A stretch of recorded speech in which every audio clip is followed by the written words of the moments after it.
What's up, everybody? Welcome to the CanesInSight Daily podcast, powered by Anishar and Levine Accident Attorneys. Happy Tuesday. Hope you got your July 4th weekend cobwebs out yesterday. I'm sure you're back rocking and rolling here on Tuesday. Recruiting, always working, always something kind of new happening. Today, we're talking about a guy who's an elite cornerback, defensive back in the class of 27. Ranked as high as the number 3 cornerback in the country, committed to Miami, who may be reclassifying to the class of 26. Also, great interview with Reese Woodro, center, offensive guard, offensive lineman commit for the Hurricanes in the class of 26.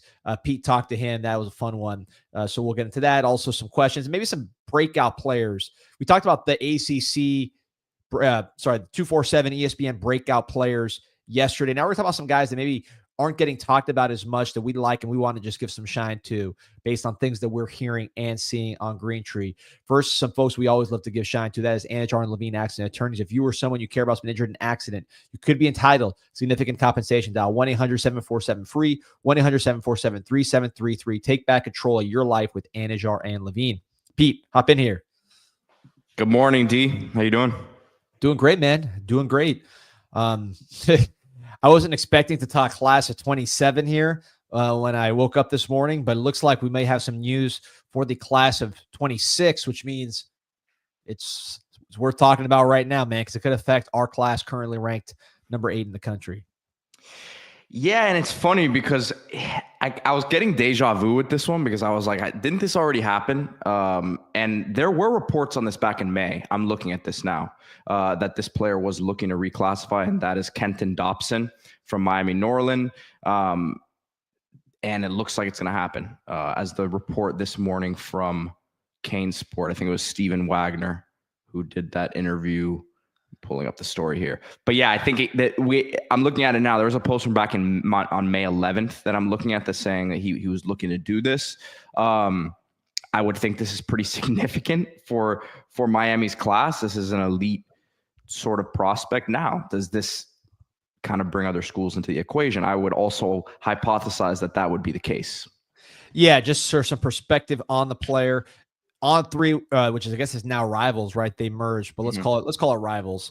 But On3 the past few years, which not just in my opinion, but in terms of the actual competition and keeping track of all this stuff, have done probably the best job in terms of ranking players based on how they've done compared to the NFL draft. This has been the top service. They actually have Kenton Dodson, who's from Norland High School, Miami, Florida. School we're very familiar with. They actually have him ranked as the number 12 player overall in America, not just corner, number 12 overall player for the class of 27. You see here just some of the specs, 6'1", 185, so prototypical size. Again, he's from a school that most people are pretty familiar with as an NFL factory. I believe Xavier Rhodes was a Norland kid, right? The all-pro corner from FSU. Dwayne Bowe back in the day going to LSU, Pro Bowl player in the NFL. In terms of Miami, Duke Johnson, one of the best players we've had in quite some time. He was along with Cam Ward, probably.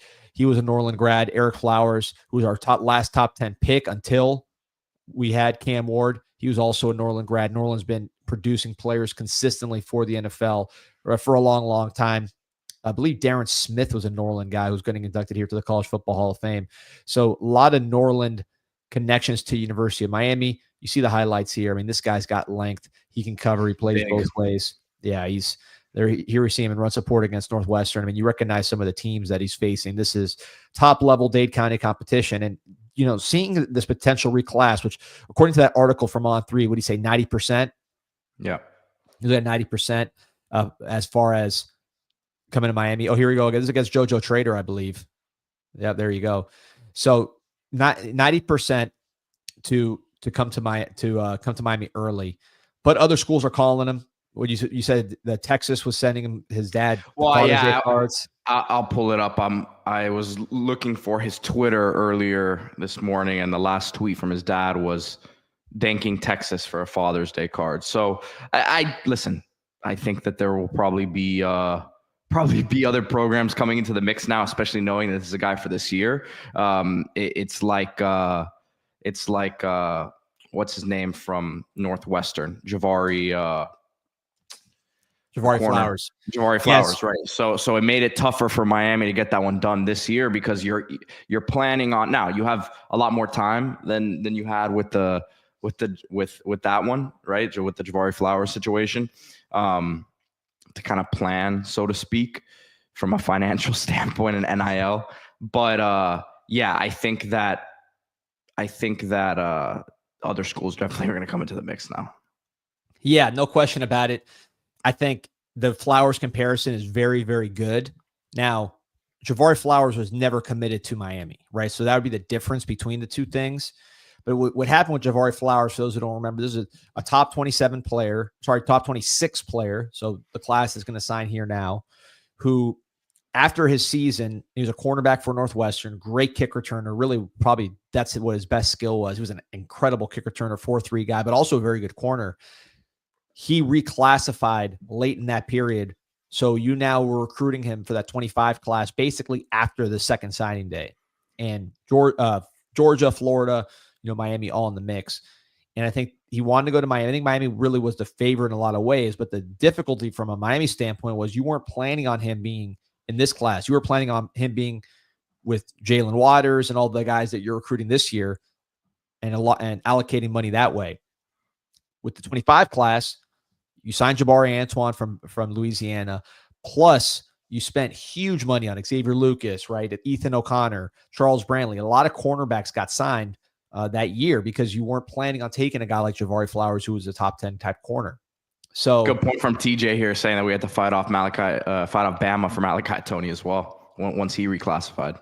100%, which look, it worked out that one. But the point is, it kind of throws off your plans a little bit because contrary to popular belief, Miami doesn't like, it's like Miami's out here reclassifying players, right? Miami does not want to get involved in reclassification because let's say you're the Norland head coach.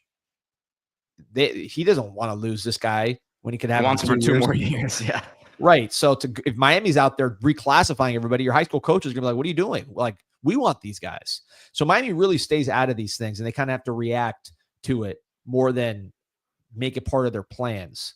And you don't know when it's coming, right? Armando Blunt was one too that reclassified. That Miami felt pretty good about getting him in the next class. Then FSU got him, and then you had to get him back at the end. It's just a whole thing. So with Dobson, you have already committed. You just flipped Brody Jennings from Michigan, which was a big one, blue chip player. We talked about that last weekend. Jalen Waters, one of the top players in the country, in my opinion, at that position, 4-star player. Canton Portis at nickel, son of Clinton Portis from Charlotte, but also a 4-star player in his own right. And then Jontavius Wyman, who he flipped from Georgia, again, another 4-star player. He was the 5-star challenge MVP, this recent national showcase that Rivals did. So now we're talking about 4-star corners already committed.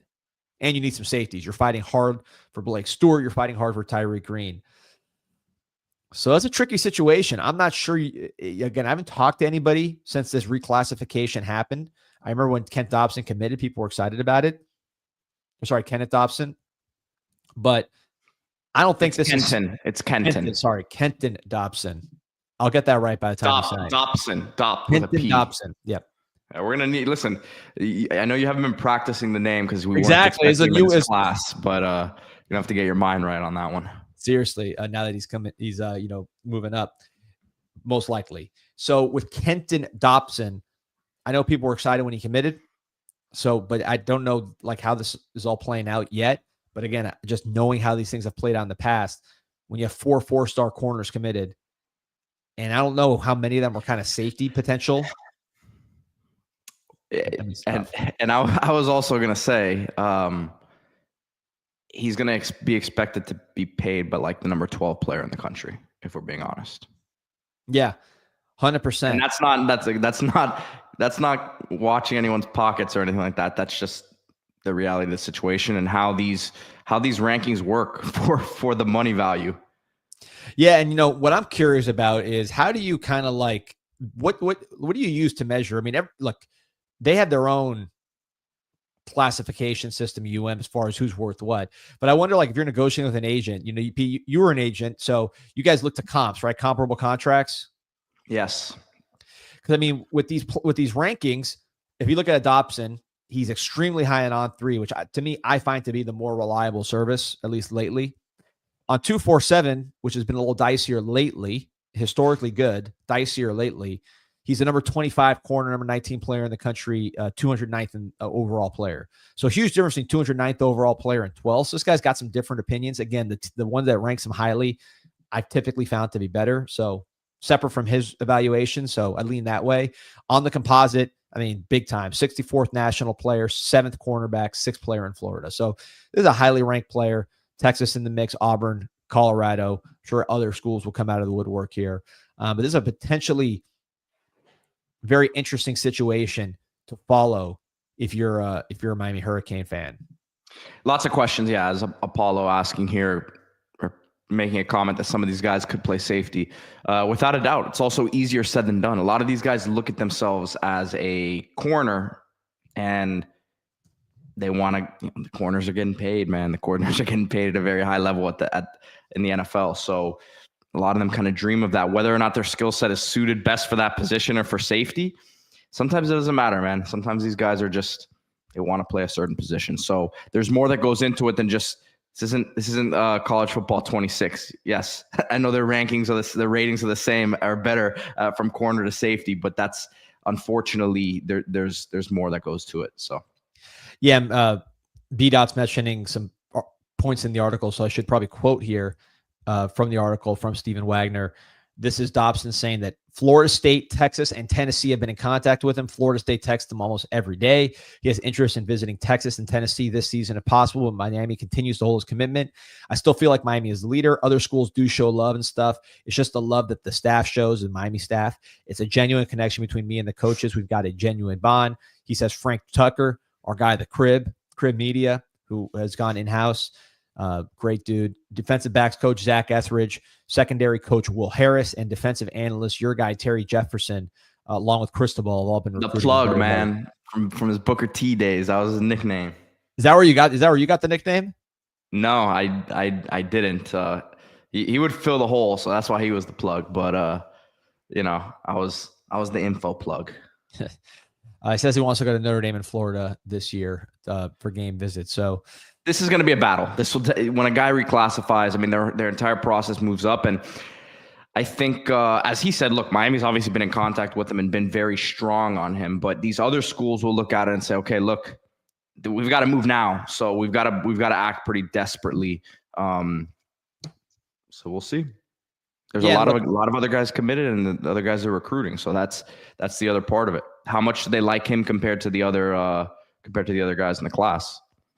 Yeah, and the safety thing, I'm not sure any of these guys jump out as a safety. So Jontavius Wyman and Camden Portis, I've seen both of those guys. They're not the biggest guys in the world. Both have speed. Jontavius Wyman's an electric kind of playmaker when you watch his highlights. Camden Portis just ran a 10.9. And again, I don't see either of those guys with the size. Waters, I think, has the size to play safety, but is more like a Mike Rumpf type corner, at least in college. Corner is really where he thrives, and I think that's where Miami wants him to be. Brody Jennings, another guy with enough size that he could do it, and he's a physical player. His dad played linebacker. Both his brothers played linebacker. But one of them, we didn't mention his brother Braden, who's at Mississippi State, along with his brother Bradley, who went to Miami. But all these guys are linebackers, and of course, his dad, the late Bradley Jennings Sr., played linebacker for FSU. But Miami loves. I think it's Brandon Jennings. Sorry. So he played with Brody. Miami loves him as a man cover corner. That's what their favorite aspect of his game is. So I don't see him moving to safety either. So, we'll see. Lance Orestes saying we can't keep losing these kids. I mean, you don't want to keep losing local kids. This kid's committed, right? So you're further ahead than you were with a Calvin Russell or some of these other guys. I mean, he's in the class. It's just and he's further ahead than Flowers was when he reclassified, and yet they recruit him again. It's just, it's a tricky situation, man. I understand from Dobson's standpoint, and Pete, I don't know what you think about this kind of from your agent perspective. His view of reclassifying is you get it going a year early, learn the playbook. And in the NFL, this is what he's saying. In the NFL, when you get your second contract, that's when you make the big money. If I stay in 27, that would be an extra year to get to that. So it's 2 reasons. Also, health, college, they have better resources to take care of your body than in high school, and nutrition on top of that. So what do you think of that thought? I mean, it's valid points. I think that as Canes Cats Heat 305 has said before on here, as he commented earlier, he's not a fan of the reclass. I think every player at every prospect's situation is different. Dobson doesn't look like a guy who's tiny. Like the size thing is not something that necessarily concerns me with him. Even in the pictures of him in street clothes, I haven't seen him up close to pass the eye test like you always talk about, D. But like, there's some guys that I know they're a ways away physically. He doesn't strike me as that sort of player. Yeah, no, he's a good sized guy. I think at corner especially, that looks really, really good. Right. So yeah, you listen, he's a top 15, 20 player in his class and on 3. But those types of players, even a year away, even if this was his real class, like they're based on physicals that early in the ranking process. So that's got to tell you something. Yeah. And I mean, he's played. I mean, if you watch his highlight reel, you see him covering Calvin Russell. You see him covering JoJo Trader. I mean, you're seeing real guys in that mix that he's covering. So I think that's something to keep an eye on as well, that he's covering real players in his highlight reel. The competition level is pretty significant at corner. And look, at the end of the day, I know South Florida's dropped off, and people said it, and it's true, it has. But you still have some very good defensive backs coming out of here. The best defensive player in the world, at least according to the NFL Defensive Player of the Year, is a South Florida defensive back. You've seen these guys get picked. Cam Kitchens for UM just got his jersey in the rafters. That was a safety, but he's one. Tyreek Stevenson, another corner in the NFL. DJ Ivey, who everybody kind of criticized, and rightfully so at times when he was here, he's made the pros as opposed to some of the other guys we brought in from. And by the way, Tyreek was like 3rd in Rookie of the Year voting. He had that bad moment last year, but he was a monster his rookie year. Yeah, so I mean, these guys. And that's just Miami guys. I mean, there's plenty others that have gone to other schools. Tyson Campbell just signed a monster deal. So there's a lot of these guys making plays in the pro level. So I think at defensive back, you still have some really good ones in the mix. D'Angelo Pons right now, who was a guy I liked in high school, who we didn't recruit. He's going to be an All-America type player. OJ Frederick and Xavier Lucas, basically your top 2 corners this year, freshman All-America types. So a lot of good players still locally. In terms of local guys, it's interesting because you talk about the corner class from the past 2 years. Really, it's been a while. I didn't realize it until we started talking about it. But as I go back, I guess Chris Ewald last year, you did sign a Miami or a South Florida corner to the Canes, and he's someone that Miami likes a lot. The Miami thinks he was headed to play early. He hurt his collarbone in spring. I think he's still probably going to play early. But as far as like Miami area, South Broward area corners, I think it's just him. If Bryce Fitzgerald plays corner, he'd be one. But in this year's class, Brody Jennings from Jacksonville, Wyman's from Atlanta, Portis is from Charlotte, Waters is from Tampa. And then the year before, I don't think he got anybody. Ryan Mack. Mack. Actually, no, I take it back. You got Frederick And Ryan Mack, yeah. Right. But it's not like, again, this year's class, there's none. So this would be one more kind of local guy in that mix. TY saying, what do you say about all these handlers and local UM media personalities that trash our program and the local kids are connected to these people? You don't think it has an impact on kids coming to the U? I say it all the time. The biggest problem with kids coming to the U locally, on top of just the financial stuff with everybody knowing what each other makes, is there's negativity around the program everywhere. There's negativity in our fan base around the program when the team doesn't do well. So when you're local, you're just closer to all that. I don't think it's just a media personality or a handler. I think it's everybody watching the games, man. We got people on on this chat that are frustrated with when things go wrong. Most people are. Look at the Canes Inside message board, almost 7.5 million posts and counting. So check that. Go sign up there for free if you haven't done it. There's people complaining there when things don't go our way. It's just the kind of the nature of the beast, I believe. Mario's cleaned a lot of that up, though. I really feel like, yes, Yeah. you still see some stuff, but like those games were being played a lot more with previous staffs. No doubt about it. No doubt about it, Pete. There's always going to be a bad egg, but big bad eggs. But anyways, let's because I have like 10 minutes before I got to get off here. Yep. And then we're going to play, after I get off, we'll play a Reese Woodro interview that I did yesterday. That's a good one. You think you guys will like that one. But I wanted to get to something that I guess we would classify not necessarily as sleepers. I guess you could, but I would say maybe under the radar for the fan base, but inside the building, people understand the role that these guys are going to have on the team this year.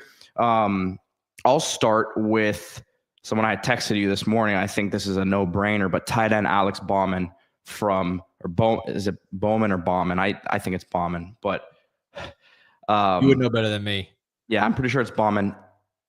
He, to me, is someone that we understand what Elijah Lofton as a weapon is going to be, but this is going to be your inline tight end. This is going to be your, I think, third down chain mover, red zone target. We understand the 7 touchdowns last year. We didn't see him until the end of the spring, so I think that's why maybe the buzz on him was a little bit quiet. We talked about how the beginning of spring, waiting for some of these tight ends to emerge. We saw Big Ruskovich.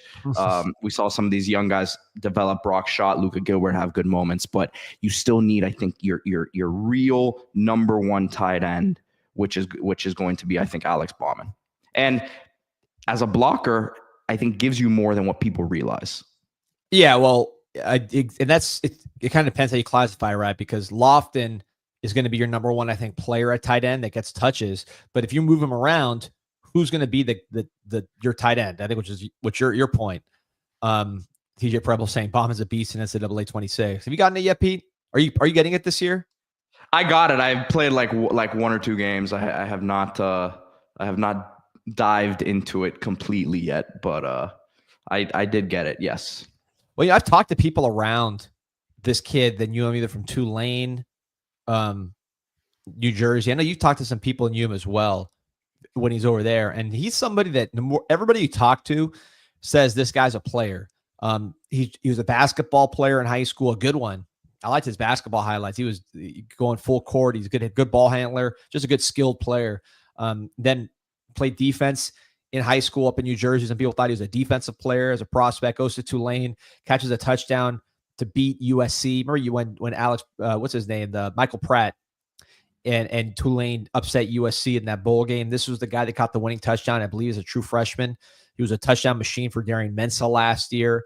And somebody I just think, yeah, it's just a solid look. Is he going to replace Elijah Arroyo as a just straight thoroughbred? I'm not sure that he's that level of athlete, just, NFL high pick kind of athlete.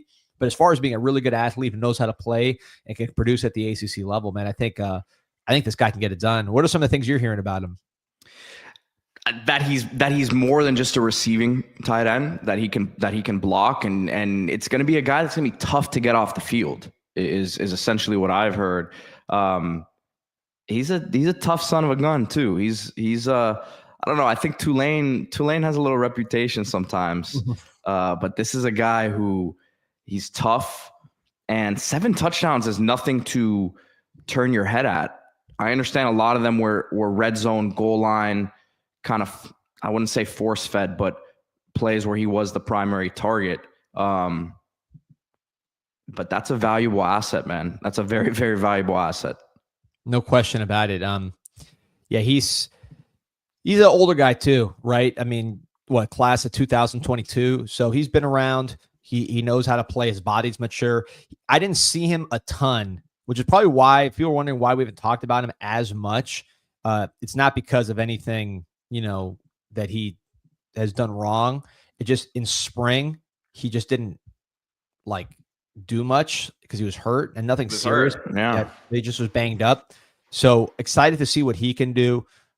You have freshmen behind him, Luka Gilbert, Brock Shaw, who I think have a chance if they continue to have a good summer and then have a good camp. They could play early, probably more special teams than on the field. We talked about Owen Ruskovich. A lot of questions here about him, but I think TJ makes a great point too. He says Beck has great history throwing to tight ends. So I think he will probably be. What was his? How many receptions did he? Because he didn't have the most receptions last year, right? Let me see. He was more touchdown oriented. Yeah, 20 receptions. I think you're going to see 30 to 35 catches out of this guy this year. 20 receptions, but 7 touchdowns. 7 touchdowns, and then 35 receptions and 5 the year before.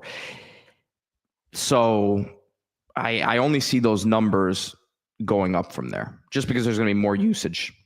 And Tulane was very much a run-heavy offense, even with Darian Mensah, who went to Duke and got a big deal to play quarterback. That was a very run-heavy play-action scheme. They had Mekhi Hughes, who's going to Oregon, or is at Oregon now to play running back. He should be a very productive back for them. Should be one of the better backs in the country. So they were a running-oriented attack there at Tulane, and Bauman was really more in the red zone. Here's a tidbit I just figured out in looking more stuff up here. Alex Bauman shares the same high school as this former Cane from the Al Golden era. Let's see if you can get this one. Red Bank, New Jersey. Red Bank Catholic. Jamie Gordonier. There it is. Yes, sir. You got it right. Jamie Gordonier, man, he had some knee injuries, but he was not a bad player if he stayed healthy. He would have brought some nice size in there.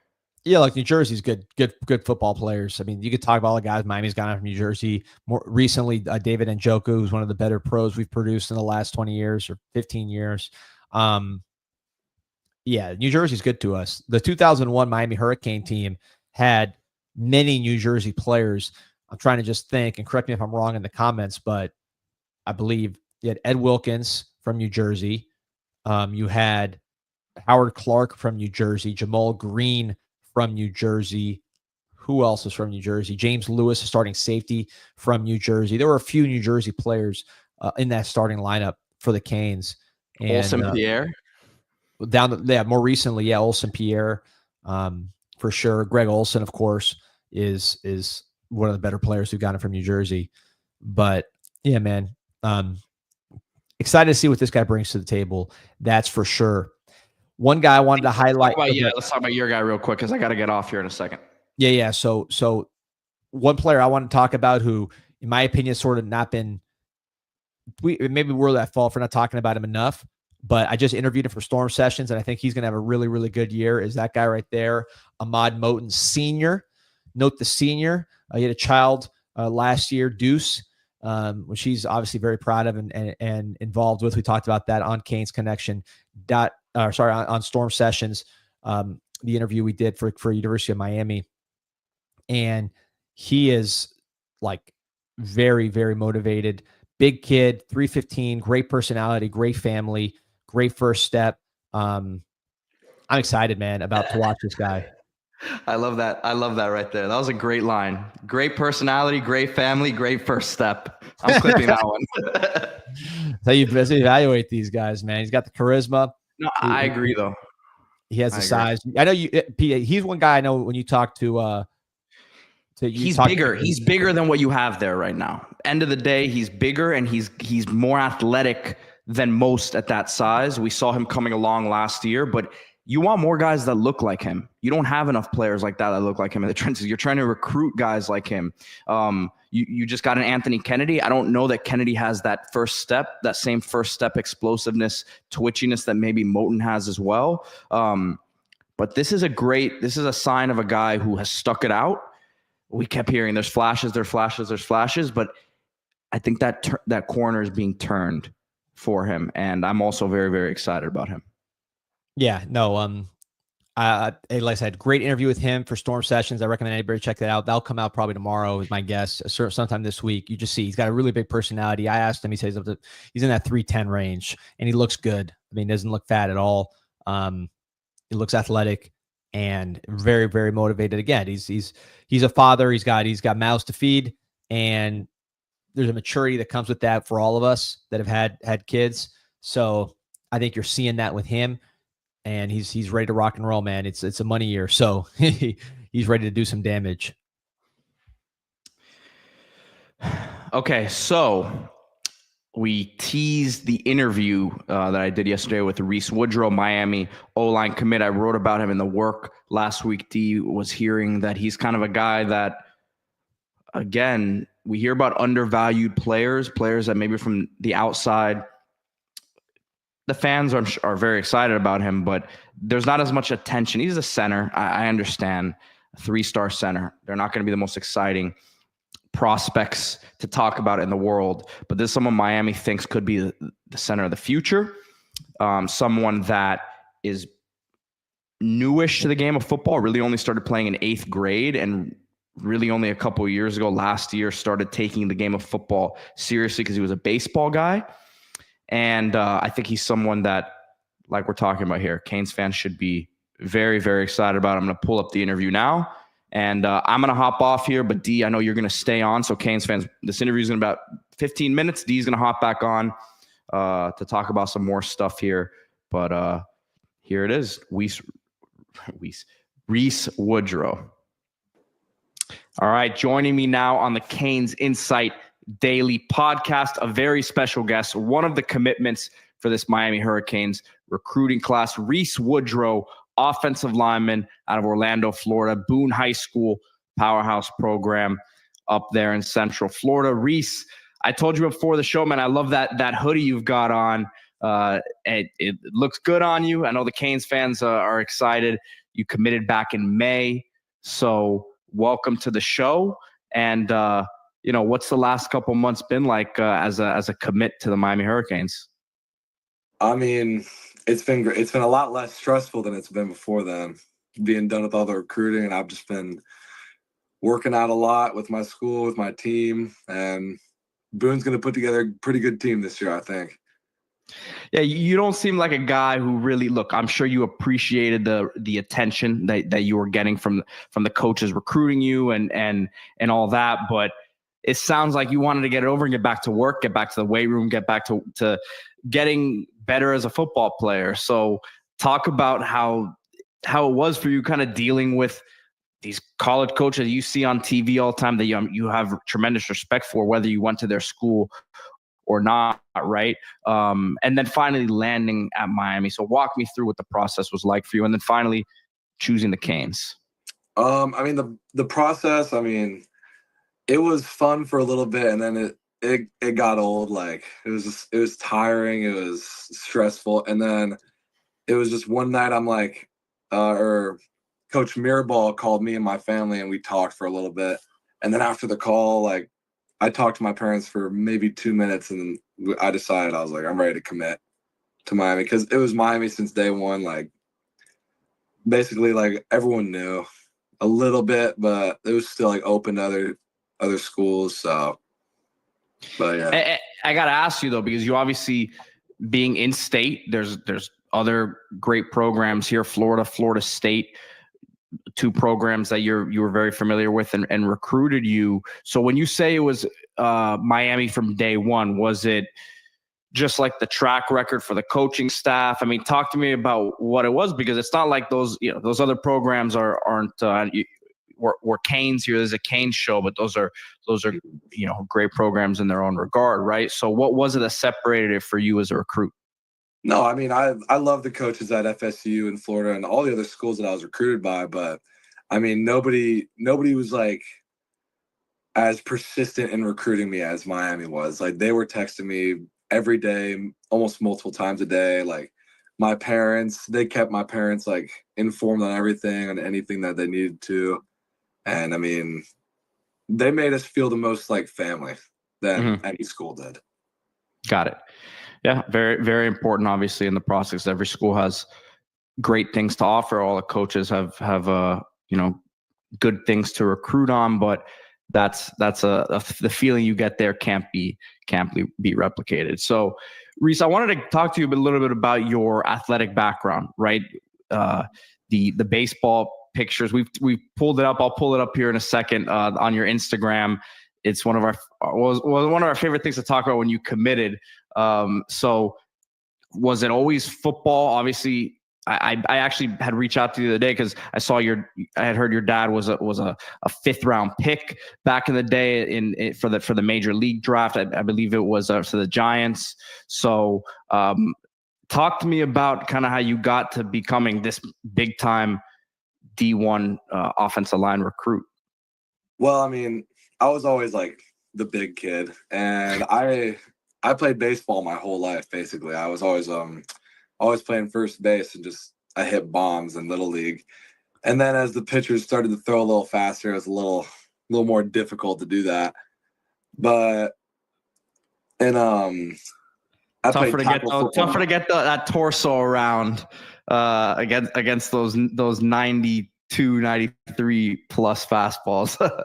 Yeah, no, it's real difficult up at this level, but I don't know how some guys do it. But in 8th grade, I played tackle football for the first time, and I just fell in love with it and never really looked back. I still played baseball just for fun, but right.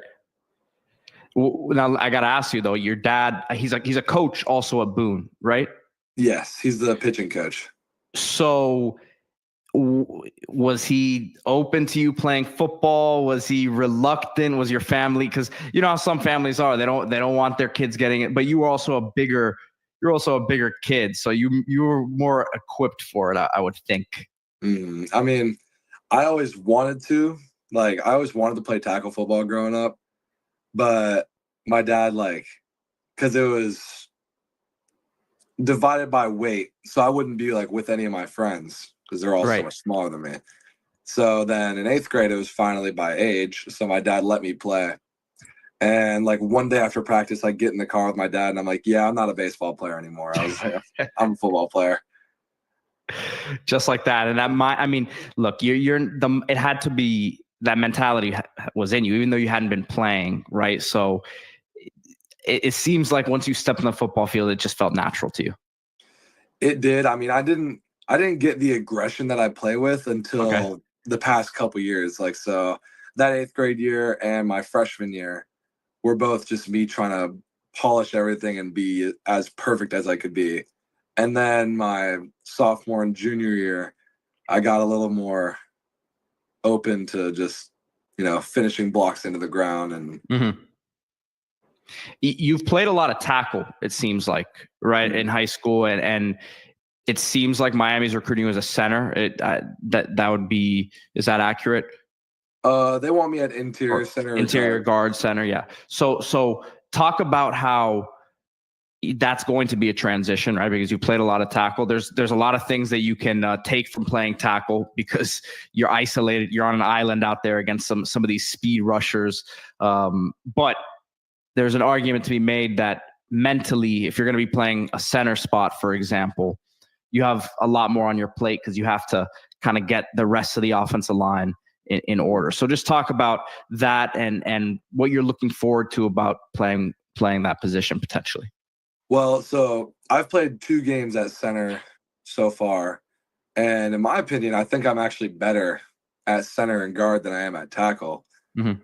Just because, I can just overpower people up the middle and I can, pull and hit people. I always liked playing guard the most, which that's where I'll be playing this next year, and that's where I played in the spring. But those little guys can't run away from you. Those little guys can't run away from you like they can on the when you're on the outside there. Yeah, I always no matter what, I always told my coach, I'm gonna play wherever you want me to. I'm not gonna be no, I only want to play guard, or I only want to play center, or I only want to play tackle. I'm gonna play wherever the coach wants me to play. Got it. And what's your height and weight at right now? I mean, I'm curious if, when you really started focusing on football, how much of your weight training and your diet, did it change at all? Any of that when you said, all right, I'm going all in on football? I mean, I started working out a lot more. Right now I'm 6'4", about 295 to 300 in that range. And, but yeah, I just started working out a lot more, just getting better conditioned. So that way I was building muscle and not just fat. So I guess this is a good segue to my next question. I told you before that, we were going to get into some off the field stuff. I've been told that the family establishment is, as I pull it up here, this is why, as long as you're working out, I think you'll be all right. The Beefy King, as we've got the home of the real roast beef sandwiches in Orlando. This is the family restaurant, right? Yes. So talk to me about the Beefy King. What's the order there? I mean, is you got the roast beef sandwiches. Talk to me. So my great grandpa, he started it up in 1968, and there were a handful around, but they all closed down. This is the last one left, and it's just been in my family for all those years. So I grew up eating it. And I mean, people always like ask me like, wow, what do they feed you? Like, you're so big. And so I just tell them Beefy King. And because also another one of my buddies, he graduated from Boone. His name's Leighton Nelson, and he went to Vanderbilt, and he's at Wisconsin now. But he is also huge. Like, he's probably 6'7". Like, and he also grew up eating Beefy King. So I'm like, there's something there. The saying, there's something in the water. There's something in that roast beef, man. I don't know. Yeah. Listen, it's a great, obviously you got NIL opportunities now, so you can do a lot of free promo for the family business now. And listen, we got a lot of Orlando area Canes that listen to the show. So guys, go check it out. I actually had I saw it on I was talking to someone and they told me to ask you about it, and then one of our listeners on the website, the original Cane, DM'd me and said it's been around for the longest time, that it's a classic in the Orlando area. So I would imagine that probably helps having that available at your disposal.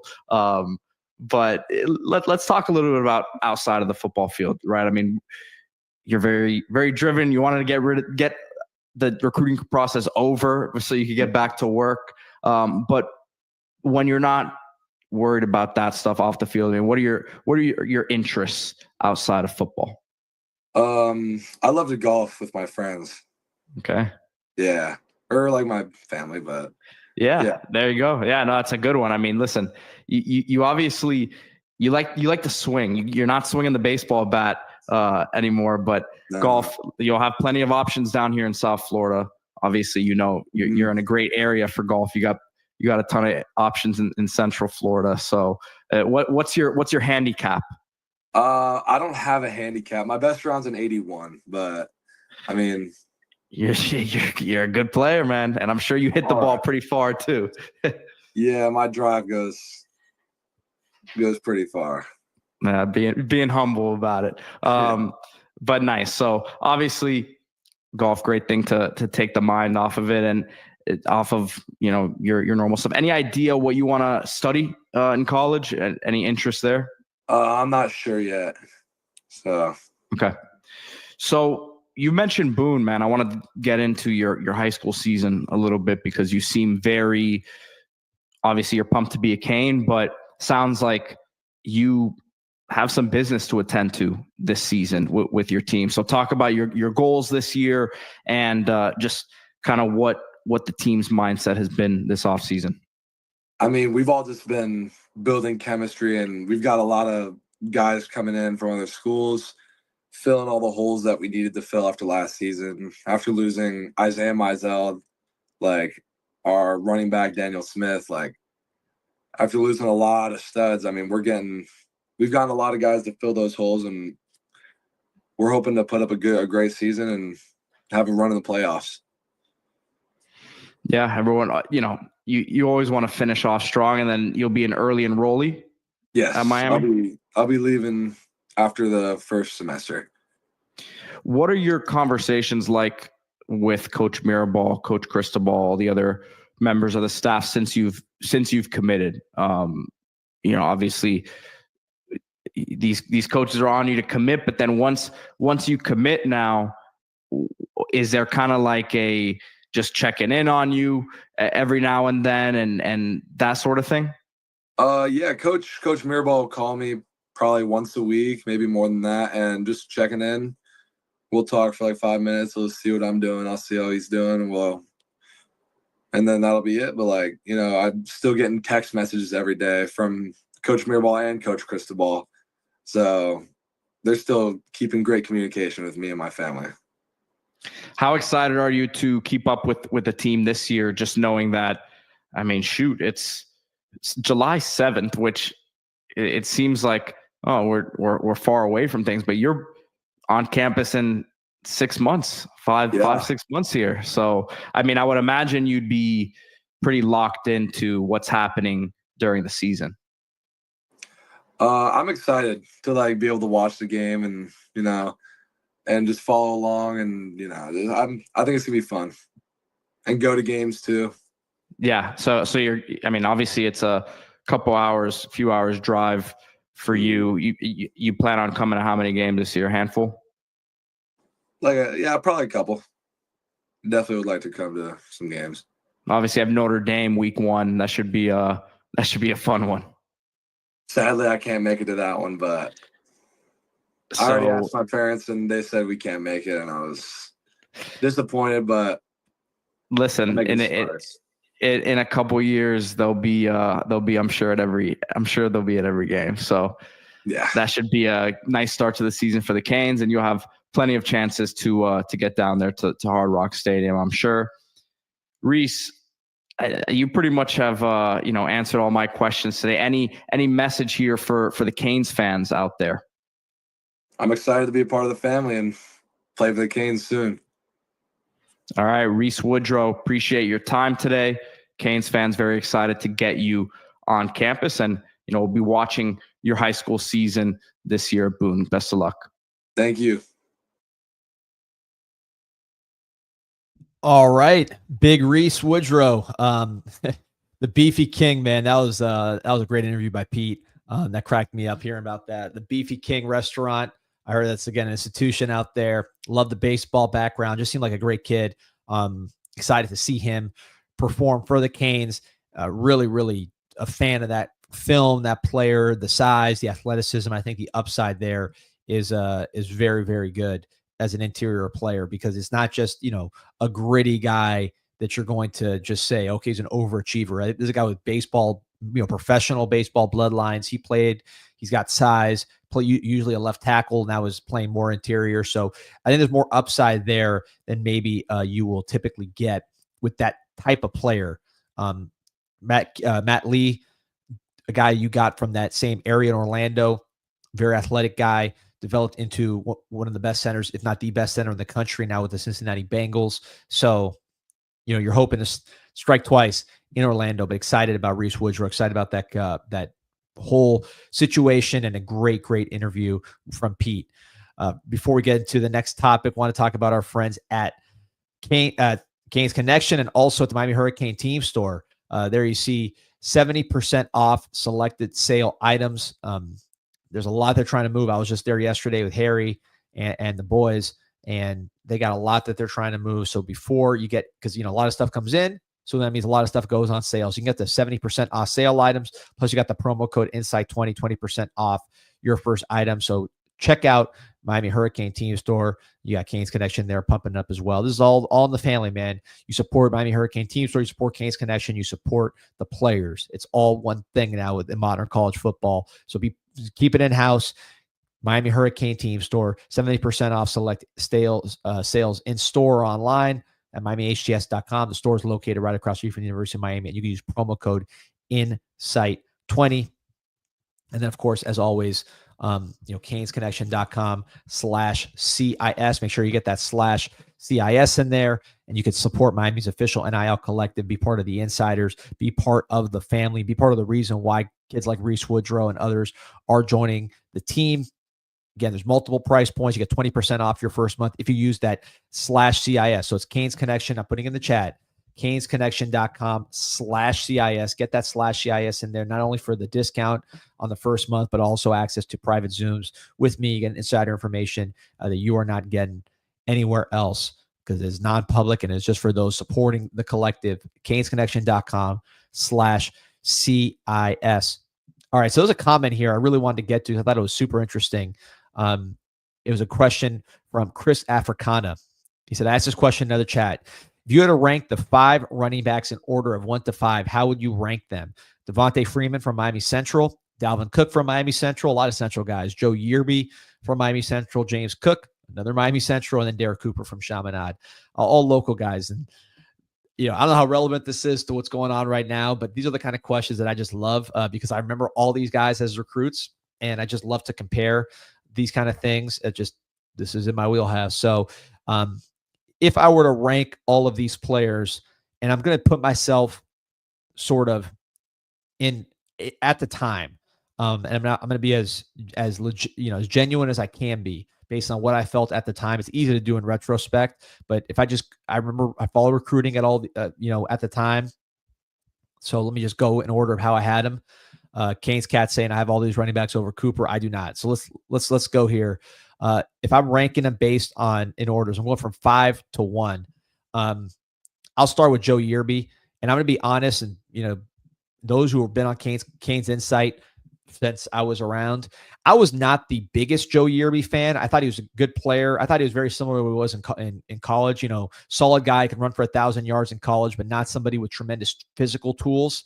I was always, and again, listen, there's plenty of things I've been dead wrong on that I can go over, but I can honestly say that since they were sophomores, I was always in the Dalvin Cook over Yearby, even when it was kind of an unpopular take, just because of the tools. I remember seeing Yearby in person, thinking, there just wasn't that much size and speed going on in the package. He was a smaller build guy, but a really talented runner, great quickness, good receiver as well. I thought Miami could have used him more. I thought really he was what he was in college and high school, which is just a solid player. I think he almost had 1,000 yards his last year. Left early for you wish NIL was around, so maybe the financial picture could have been better for him and he could have stayed. But again, just a solid player who's not the biggest guy in the world, and not the biggest speed. Kane's Cat saying it's never unpopular. Dalvin Cook was always the one. That's wrong. That's wrong, Kane's Cat. When they were sophomores, the talk of the town was Joe Yearby. He was by far the guy everybody was talking about. As the guy. Cook was not talked about that way at all. He had a very big performance in the state championship as a sophomore, started getting more attention. But Dalvin Cook really didn't pass Joe Yearby in the popular consensus until maybe midway through his junior year or senior year. But again, I've always been a Cook over Yearby just because of the size and the speed component. I've always been more of a Cook fan just because of that. And I've learned, kind of like Yearby kind of reminded me of Tracy Howard, where good player, highly rated player, but you can't ignore guys that maybe are lacking elite size and speed, right? Howard was always a good player, but the size and speed was never really what you wanted to see from a 5-star type player. And I think that played out. He was a good player for Miami, but he wasn't that elite kind of NFL guy. So that's those two, the lesson I think from those two is always, even with good football players like this, always be mindful of the strength and the speed and the size when projecting, because these are two different games. And, I think with Yearby, you saw the limitations just from a size and speed standpoint, but the guy was a good back, as you saw. And I'll tell you what happened here, by the way, some kind of inside baseball, I guess inside football in this case. James Coley always preferred, this was my understanding, I mean, maybe I'm wrong, but I don't think I am. The James Coley always preferred Yearby over Cook and prioritized Yearby over Cook. That was his guy. Ultimately, I don't think Cook wanted to play with Yearby, so he ended up going to FSU. Turned out to be a good decision for him, bad for us because he killed us every single time he played us. But I think that was a mistake, misevaluation from a James Coley. Kind of reminded me of when Randy Shannon preferred Glenn Cook over John Beeson. Just valuing present skill over talent, which I think is a mistake. I mean, guys learn how to play. If they have good instincts and they have good size and speed, that always wins out, and the willingness to work over someone who may be more advanced at a younger age. I think that's a common mistake people make. And I think that was obviously wrong in this case. So I put Yearby on the bottom of the list, and this is not in retrospect. This is as I viewed him at the time. But I think still a good player, 1,000-yard back in college. We're not trying to diminish Yerby too much. Yerby could play ball, and he was a 1,000-yard back in college, and probably could have done even more if he would have stayed in the pros. So next up, in terms of if I'm just looking kind of in the moment and not in retrospect, I would say Devontae Freeman next, number 4. So Devontae Freeman was not a huge name. He came on the scene, had a big game on national TV. I want to say it was against Northwestern. Central played on national TV. Freeman had a big game, but Freeman was not a guy that had a ton of attention. Luther Campbell always talks about how he was begging Miami to give this guy some love.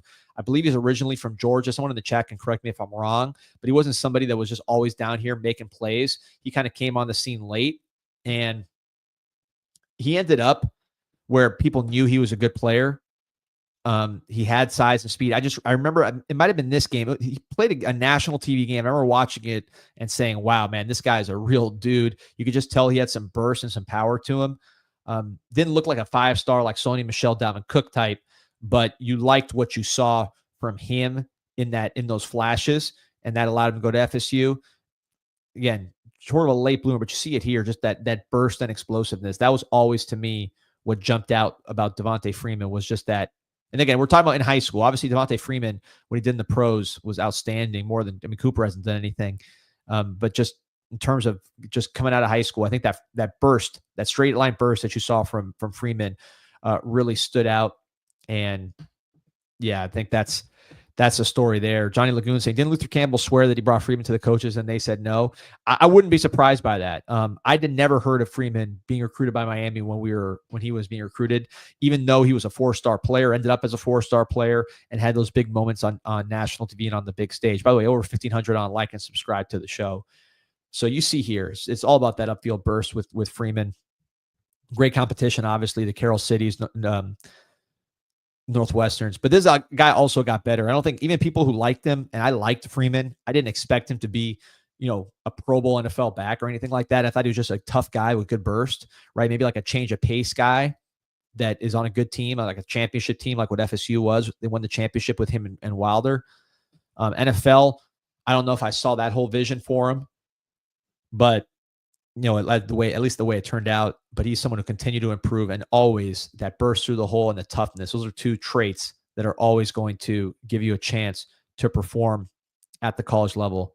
And if it's funny, just again, trying to take lessons from these guys. When you watch these highlights here of like a Devontae Freeman, and they're showing all the highlights of the Northwestern game. You look at these and you say, well, I've seen running back highlights where guys are running for touchdown after touchdown. Yeah, but they might be doing it against, Kansas or Indiana type competition. These 20-yard runs against Northwestern, which you're seeing back, these are repeated plays in a big game. This to me stands out much more than anything you see from some of these backs playing against, crap competition that are easily scoring long touchdowns. These are the runs that translate to the college level and ultimately to the pros. So when you watch this, it might not jump out at you like some highlight reels you might see from other players, but when you're seeing the teams he's going against and the consistency and the finish and the burst, that's going to tell you a lot more about the translation than just, hey, he's running for 1,000,000 yards. So Devontae Freeman was somebody who looked good coming out, but I think no one expected him to be what he was. At least I didn't expect him to be what he was as an NFL Pro Bowl back. So shout out to him for getting that done. Next up, if I'm just, again, trying to evaluate them where I had him out of high school, I'm going to go with James Cook, who's one of the top 10 backs in the NFL right now. As you see him, though, he's listed as a defensive back. And I was at this game. This was incredible. I thought that James Cook was going to be a corner in college. That was always my projection. He did not run the ball as well as his brother did in high school, though he was a very good running back. He was always, as you see there on the interception, he looked like he was going to be a first-round corner. So really, as a corner, I had this guy rated almost like a borderline 5-star. I thought this guy was elite corner prospect. As a running back, I put him in this category. Obviously, he ended up being great. You're talking about one of the top 10 backs in the NFL, easily.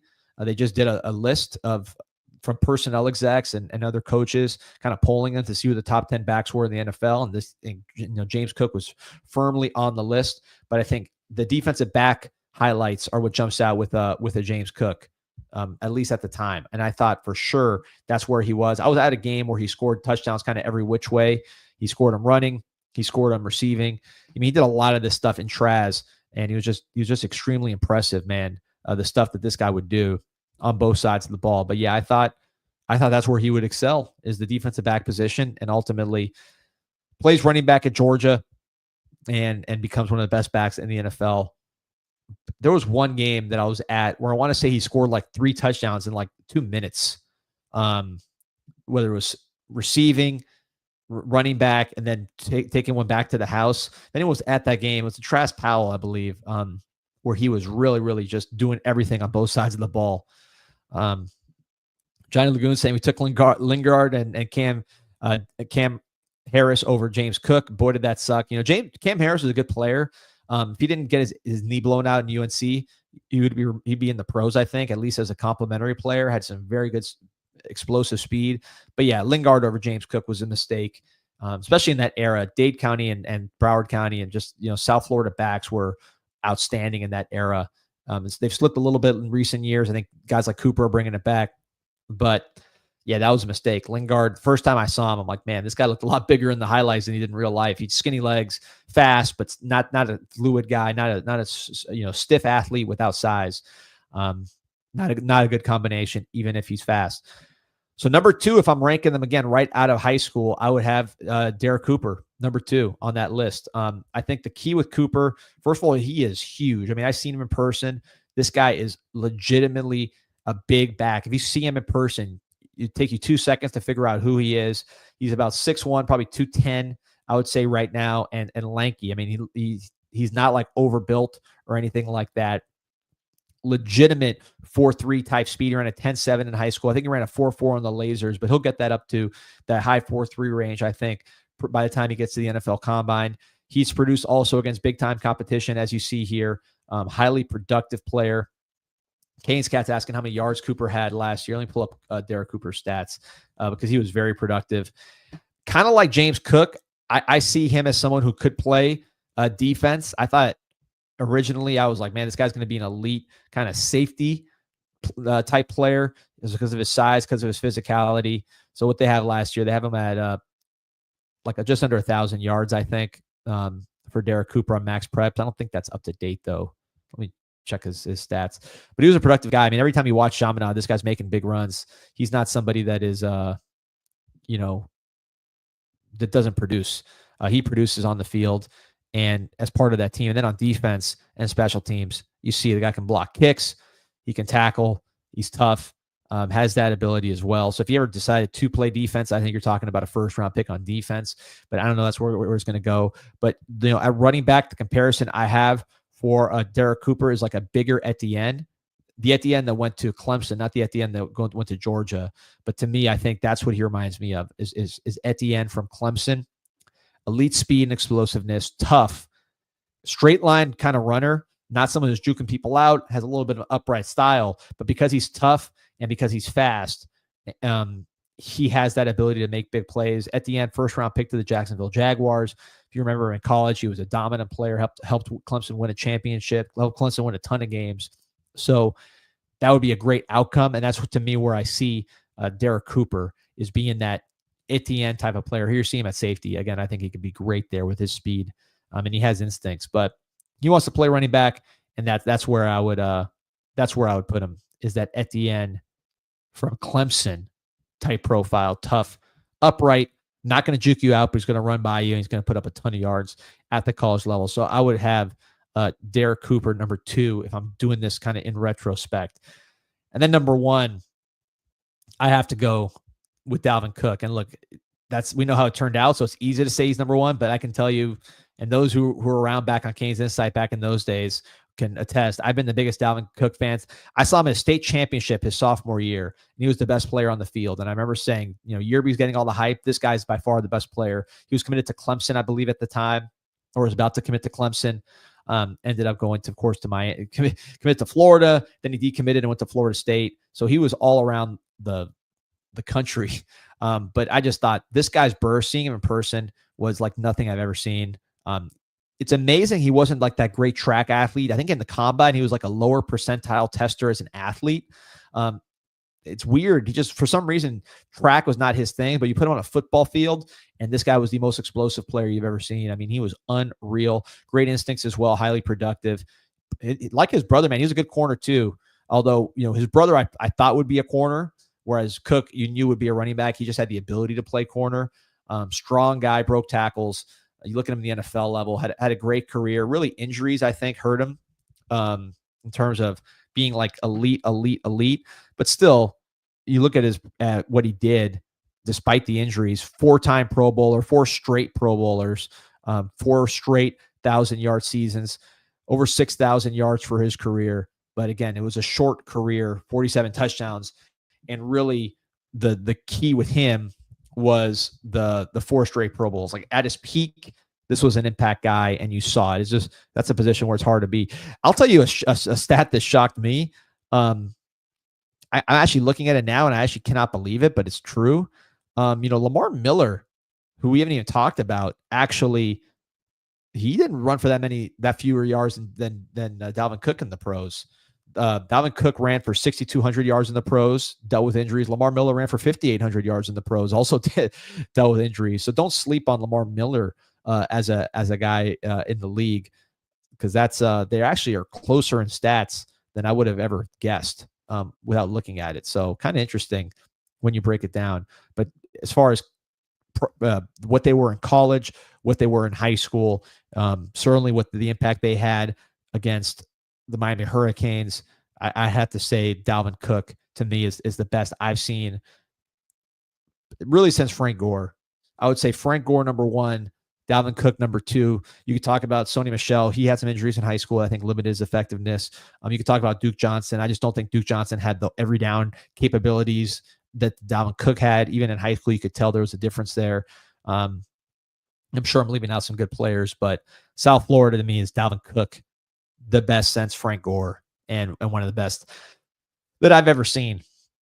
And we got to start getting these guys to Miami, which is, that list that I just went through. The only one that went to Miami was Joe Yearby, who was last on the list. You got to get Derek Cooper, man. You've got to get Derek Cooper. So, all right, fellas, over 1,600 on, man. Like and subscribe to the show. Really, really fun one today. Love the interview with Reese Woodro. A lot to talk about always. We're going to keep it going tomorrow. Maybe we'll have the Mike Ryan show. Maybe have another show. And then we'll keep it going all week, man. We're on every day. Like and subscribe to the show. Go Canes.